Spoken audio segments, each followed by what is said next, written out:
sulla crescita economica, dobbiamo recuperare la forbice che ci tiene distanti dalla media della crescita nazionale.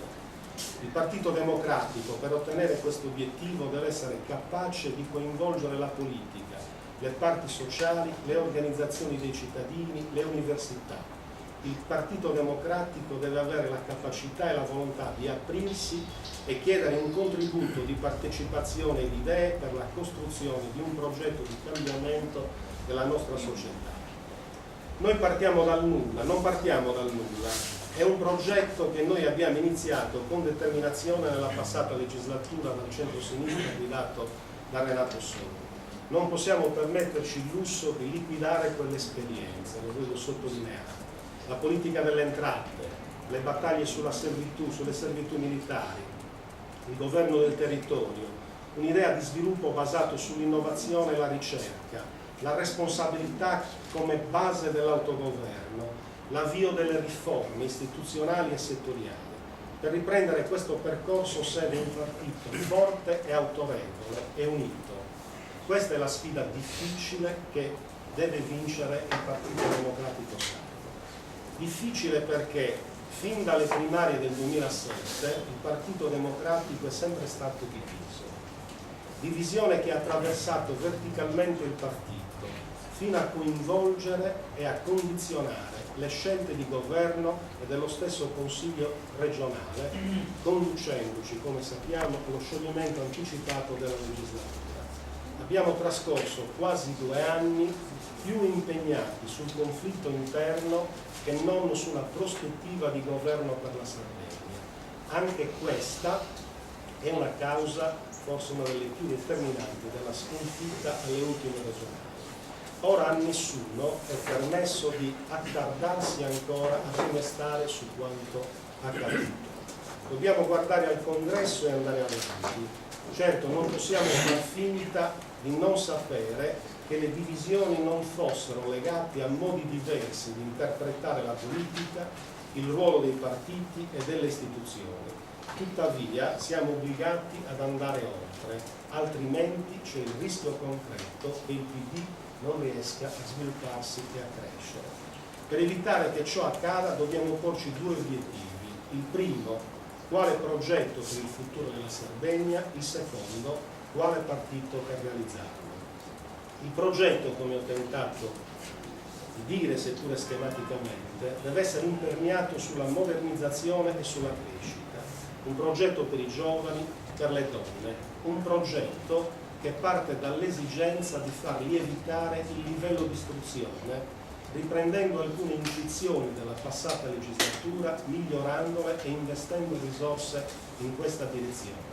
Il livello di istruzione è fattore indispensabile per rendere competitivo qualsiasi modello economico.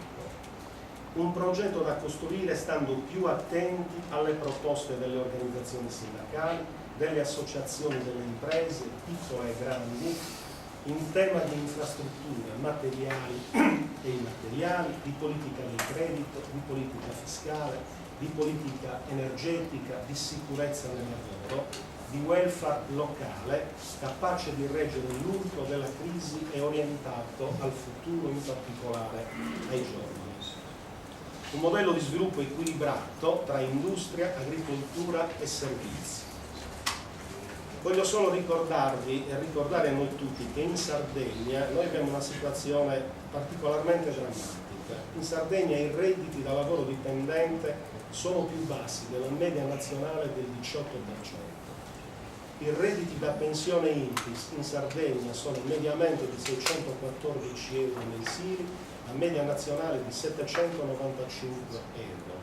In Sardegna 400.000 persone, circa il 22% delle famiglie, vive sotto la soglia della povertà relativa. Oltre 100.000 lavoratori, soprattutto giovani e donne, sono lavoratori precari. Abbiamo un tasso di occupazione molto basso rispetto alla media italiana e alla media europea. È tornato a crescere in particolare in questi ultimi mesi il tasso di disoccupazione che si attesta oltre il 13,3%.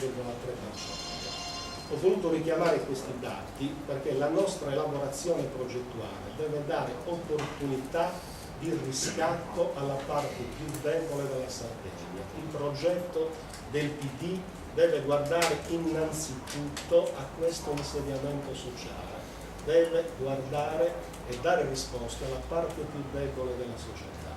Pensa a un partito democratico che assume il valore del lavoro, dei lavori come tratto fondante. Pensa a un partito democratico capace di favorire un'alleanza forte tra lavoro e mondo della produzione. Penso a un partito che fa della lotta al precariato uno dei suoi obiettivi prioritari. E tra l'altro penso non debba essere per il PD una mera rivendicazione, ma una assunzione di responsabilità. Noi governiamo regioni, in Sardegna non più da qualche mese, governiamo province, governiamo comuni, governiamo ASL, governiamo altri enti pubblici in cui anche noi facciamo ricorso al lavoro precario. Io credo che questa debba essere una delle scelte prioritarie che il partito assume, il Partito Democratico assume in futuro anche quando e soprattutto quando è al governo. Con quale partito realizzare un progetto che parte da queste esigenze? Noi pensiamo a un partito popolare, radicato